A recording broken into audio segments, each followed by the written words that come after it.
Hello বন্ধুরা, আসসালামু আলাইকুম। সবাই কেমন আছেন? আশা করি ভালো আছেন। আমিও ভালো আছি।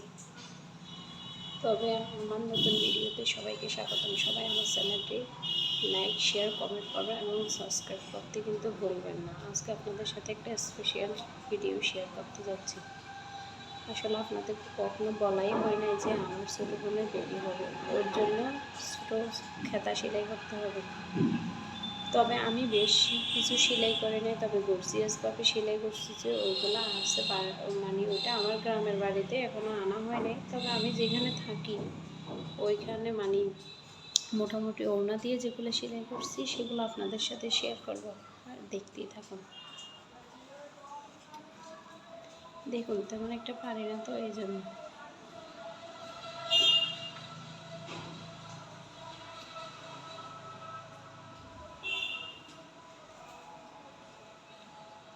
ওড়না দিয়ে মোটামুটি সেলাই করছি, তবে তেমন একটা গর্জিয়াসভাবে সেলাই করতে পারি নাই।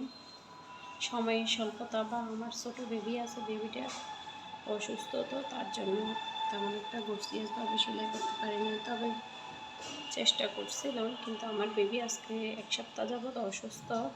ওকে নিয়ে একটু পরে আবার ডাক্তারের কাছে যাব। কিছুতে জ্বর থামতেছে না, ওষুধ খাওয়াচ্ছি মোটামুটি, তারপরেও হচ্ছে না।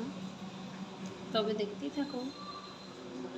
এগুলো সবগুলো ওড়না দিয়ে সেলাই করছি, তো তেমন একটা গর্জিয়াস করে দিই নাই, কারণ এগুলো যদি আপনার এক কালারে কাপড় হতো তাহলে দিতাম।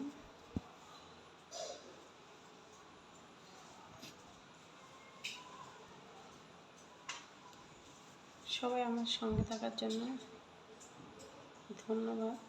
এটাই শেষ, দেখতে থাকুন। মোটামুটি তেমন একটা হয় না, যা হয়েছে তার জন্য আল্লাহর কাছে শুকরিয়া, আলহামদুলিল্লাহ।